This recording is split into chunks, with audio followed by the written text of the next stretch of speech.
Hello, I'm Mr. Daniel, and allow me to introduce you to my 15112 term project.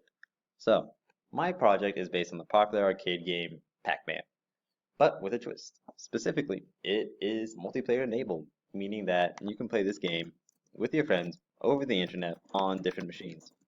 So, allow me to demonstrate by opening up two windows that represent two different players playing this game over the internet.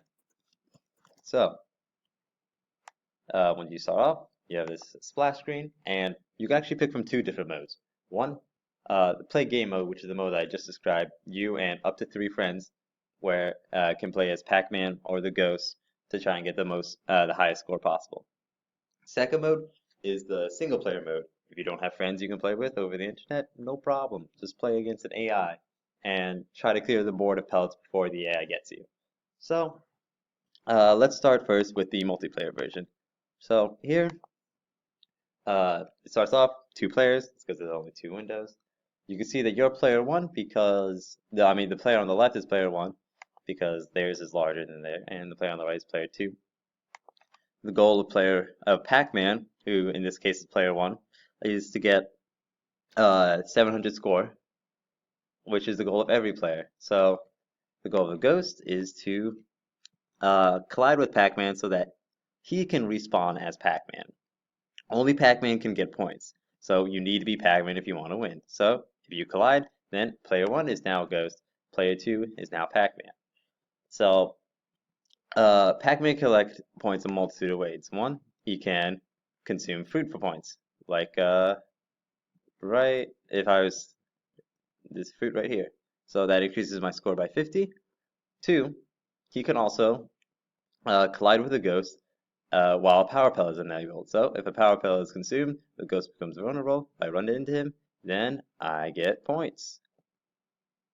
So, yeah, that's the prime. Oh, also, you get 100 points for clearing the board if uh, and the game restarts, and the player with the lowest score, who was not previously Pac-Man, uh, respawns as Pac-Man.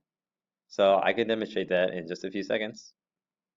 So in this case, it should be player one that respawns as Pac-Man.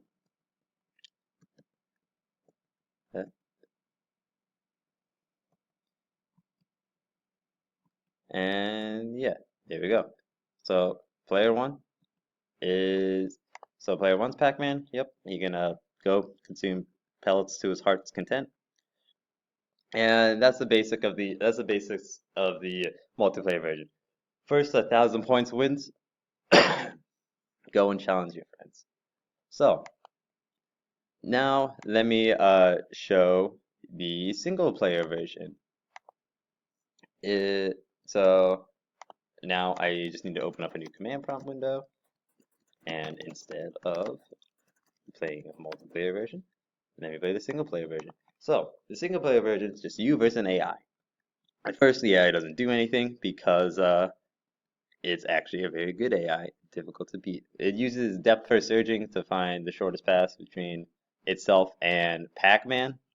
And so its main goal is just collide into Pac-Man and beat you. Your goal, collect all the pellets on the screen. If you do that, you win. So yeah, it's done by just creating a graph of all the valid moves in Pac-Man and just continuously searching through the graph to find the fastest move. So yeah, over time, the ghost moves faster to try and catch you. Was it probably the best feature that this has to offer is actually the power pellet. So one Pac-Man consumes a power pellet, the ghost avoids him, but it tries to stay within a range of Pac-Mans, so that when the effect runs out, it can try and tackle him. So it won't try and go super far away from him. Oh, well, no, I guess I lost. Couldn't show it the second time. That's all right. Well, that's the basis of my turn project. Thank you very much. This has been Pac-Man with Sockets. See ya.